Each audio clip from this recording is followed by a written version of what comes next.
आप सभी को प्रभु यीशु मसीह के नाम में जय मसीह। परमेश्वर की नाम की स्तुति और महिमा हो। आज फिर से मैं आप सभी को स्वागत करता हूं हमारे एक और नए वीडियो में। दोस्तों, आज का जो वीडियो है, जिस टॉपिक पर आज मैं यह वीडियो बना रहा हूं, बहुत से भाई एवं बहनों का कहना है कि मैं बाइबल को कैसे पढ़े कि हमको समझ में आ जाए और हम समझ सके। बहुत से भाई बहन कहते हैं कि हम बाइबल को पढ़ते हैं पर हमें याद नहीं रहता, तो मैं कैसे पढ़ूं कि मुझे वचन याद रहे। तो मेरे प्रियो, आज मैं कुछ ऐसी बातें आपको बताने वाला हूं जिनको सुनने के बाद आप इस टॉपिक को बड़े अच्छा और आसानी से समझ पाएंगे। अगर आपके मन में भी यह सवाल होगा तो उसका जवाब आपको इस वीडियो में मिलने वाला है। तो आज का जो टॉपिक मैंने लिया है कि बाइबल कैसे पढ़ें या बाइबल पढ़ने का तरीका क्या है। जी हाँ दोस्तों, आज मैं आपको बताऊंगा कि अगर आप एक मसीह हैं तो आपके लिए बाइबल पढ़ना बहुत ज़रूरी है और अनिवार्य है। लेकिन वह बहुत बार बहुत सारे लोग मुझे कहते हैं कि ब्रदर, हम बाइबल तो पढ़ते हैं, वचन हमें याद नहीं होता है। बाइबल जब हम पढ़ते हैं तो हम समझ नहीं पाते कि हमने क्या पढ़ा है। तो आज मैं इस वीडियो में मैं आपको 5 ऐसी बातों को बताऊंगा जो आप बाइबल को पढ़ेंगे तो मैं विश्वास करता हूं कि आपको जो वचन पढ़ेंगे उसे कुछ समझ में भी आएगा, आपके याद भी रहेगा और उन वचनों के अनुसार आप अपने जीवन को भी जी पाएंगे और आपको पवित्र आत्मा की सहायता भी मिलेगी। सो मेरे प्रियो, यह 5 बातों को आज इस वीडियो के माध्यम से मैं आपको बताने वाला हूं, जो आपको बाइबल पढ़ने में मदद करेगा और पवित्र आत्मा भी मदद करेंगे।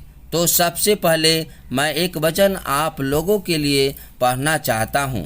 यूहन्ना 6:35 आयत कहता है, यीशु ने उनसे कहा, जीवन की रोटी मैं हूं, जो मेरे पास आएगा वह कभी भूखा न होगा और जो मुझ पर विश्वास करेगा वह कभी प्यासा न होगा।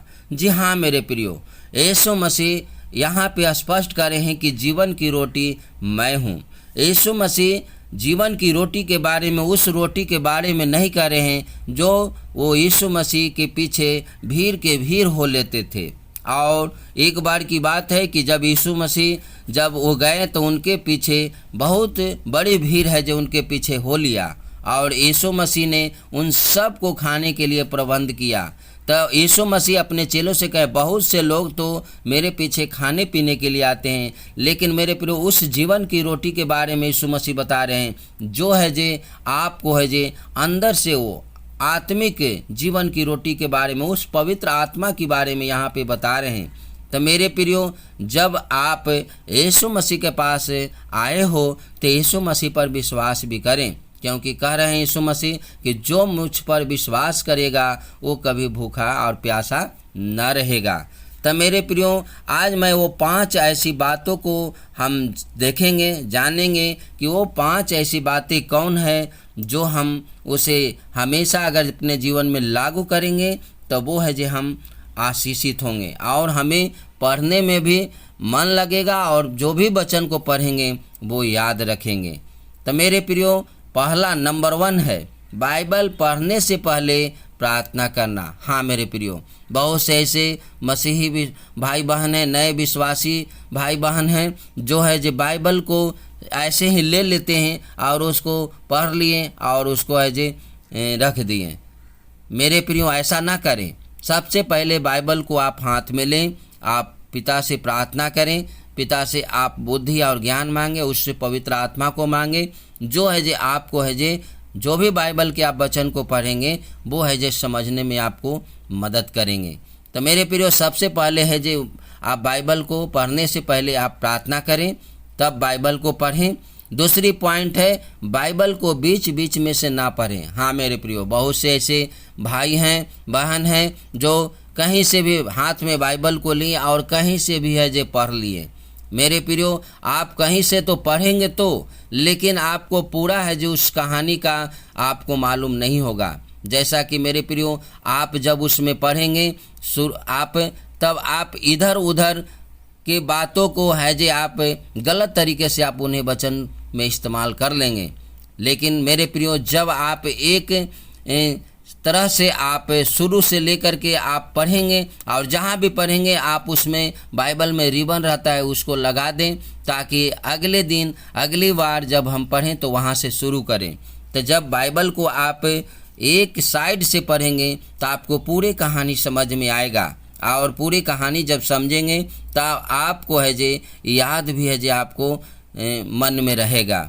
नंबर 3, बाइबल पढ़ने के लिए टारगेट ना बनाएं। हाँ मेरे प्रियो, जैसा कि बाइबल पढ़ने के लिए टारगेट बनाते हैं कि आज मैं 1 अध्याय 2 अध्याय 4 अध्याय पढ़ूंगा, और 4 अध्याय आप पढ़ तो लेंगे लेकिन आप 1 अध्याय का भी आप है जो वचन याद नहीं कर पाएंगे, नहीं समझ पाएंगे।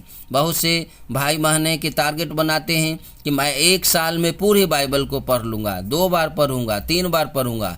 लेकिन मेरे प्रियो, आप 3 बार पढ़ लेंगे लेकिन आप बाइबल के वचन को कुछ समझ नहीं पाएंगे। इसलिए मेरे प्रियो, आप बाइबल पढ़ने के लिए टारगेट ना बनाएं। आप जितना भी समय मिले आप शांत मन से और शांत हृदय से, आत्मा और सच्चाई से आप प्रार्थना के साथ है जे बैठें और उस बाइबल को है जे पढ़ें। तब आपको है जे बाइबल के वचन है जे आपको याद रहेंगे। नंबर 4, बाइबल दूसरों के समझाने के मकसद से ना पढ़ें। हाँ मेरे प्रियो, ऐसा हम आप कदापि नहीं करें। बहुत से भाई पास्टर भाई हैं जो सिर्फ संडे को कलीसिया चलाने के लिए, संडे को विश्वासी को वचन से बताने के लिए उसको है जे पढ़ते हैं और उसे समझाने के लिए करते हैं। मेरे प्रियो, बाइबल अपने आप को बदलाव के लिए पढ़ें, अपने आप को पहले समझने के लिए पढ़ें। जब हम अपने आप को समझ पाएंगे तभी हम दूसरों को समझा पाएंगे। इसलिए जब भी हम बाइबल पढ़ते हैं तो हमारा मकसद हो कि हम अपने आप से समझ पाएं, बाइबल के वचन के हर एक भेदों को, हर एक रहस्यों को हम समझ पाएं, ताकि हम दूसरे को समझा पाएं। जैसा कि मेरे प्रियो, पति पत्नी के एक उदाहरण बताते हैं। पत्नी कहती है कि बाइबल में लिखा हुआ है कि तुम अपने पत्नी के से प्यार करो, और पति कहते हैं कि बाइबल में लिखा हुआ है कि हे पत्नियों अपने पति के अधीन रहो। तो मेरे प्रियो, ऐसा एक दूसरे के ऊपर थोपने के लिए नहीं, एक दूसरे के ऊपर समझाने के लिए बाइबल के वचन को ना पढ़ें, बाइबल को ना पढ़ें। बाइबल वो है जो एक दूसरे, जब अपने आप जैसे पति खुद पढ़ेंगे तो वो समझ पाएंगे कि नहीं, परमेश्वर ने हमें अपने पत्नी के साथ कैसे रहने के लिए बोला है। पत्नियां पढ़ेंगे तो खुद समझ पाएंगे कि नहीं, परमेश्वर ने हमें अपने पति के अधीन में किस तरह से रहने के लिए बोला है। तो ये बाइबल जब पढ़ें तब अपने आप को बदलाव और अपने जीवन में जो उसे बदलता हुआ देखने के लिए हमें बाइबल को पढ़ना चाहिए। लास्ट पॉइंट है नंबर 5, बाइबल को पढ़ते समय या वचन को सुनते समय नोट्स में ज़रूर लिखें। हाँ मेरे प्रियो, जैसा कि बहुत से भाई कलीसिया में जाते हैं, चर्च में जाते हैं, तो वहाँ पे भी आप अपने एक नोट्स को ज़रूर रखें। जो भी आपको समझ में ना आए उस चीज़ों को नोट्स में लिख लें, ताकि उसके लिए आप प्रार्थना करें और उस वचन को बार बार पढ़ें, लगातार पढ़ें, ताकि उसको आप समझ पाएँ। वैसे ही जब भी बाइबल को पढ़ते हैं मेरे प्रियो, एक नोट्स को रखें, और जो भी आपको बाइबल में पढ़ते हैं समझ में नहीं आता है उसे आप नोट्स में लिखें और उसके लिए प्रार्थना करें। तब आप है जो आसानी से समझ पाएंगे, और आपको पवित्र आत्मा भी समझाएंगे, और पवित्र आत्मा आपको बताएंगे कि किस तरह से है जे उस वचन है जे आपके लिए कह रहा है। तो मेरे प्रियो, ये जो 5 जो बातों आज को मैंने बताया, ये 5 बातों को अगर आप अपने प्रतिदिन जब भी बाइबल पढ़ते हैं, अपने जीवन में बाइबल पढ़ने से पहले इस तरीका को अपनाते हैं, तो मैं आशा करता हूं और प्रभु यीशु मसीह पर विश्वास के साथ मैं कहता हूं कि आप जो भी बाइबल को पढ़ेंगे आप है जो याद कर सकेंगे, आपको समझ में आएगा, आप समझ पाएंगे, और आप है जो अपने जीवन में बदलाव ज़रूर देख पाएंगे। तब मेरे प्रियो, मैं आप सबको बहुत बहुत धन्यवाद करता हूं कि आपने वीडियो में अंत तक बने रहें। मेरा वीडियो आपको कैसा लगता है आप कमेंट में लिखें, मैं आपका कमेंट का इंतज़ार करूंगा। और मेरे प्रियो, मैं आपसे एक बात और रिक्वेस्ट करना चाहता हूं कि आप सब मेरे भाइयों बहनों ने जो सब्सक्राइब किए हुए हैं अपने बेल आइकन को आप चेक कर लें, ताकि जो भी मैं वीडियो आप सबके बीच में भेजता हूं वो आप तक आसानी से पहुंच सके। आप अपने बेल आइकन को चेक कर लें, और अगर आपने बेल आइकन को नहीं दबा रखा है तो आप बेल आइकन को प्लीज़ ज़रूर दबा दें, ताकि जो भी वीडियो मैं भेजता हूं वो आप उस वीडियो के द्वारा आप आशीष को पा सके। तो अगर आप इस चैनल पे आप नए हैं तो चैनल को सब्सक्राइब कर दें और बेल आइकन को आप ज़रूर दबा दें। मेरे प्रियो, आप सबको बहुत बहुत धन्यवाद। आप सबको प्रभु यीशु मसीह बहुतायत से आशीष दे। God bless you.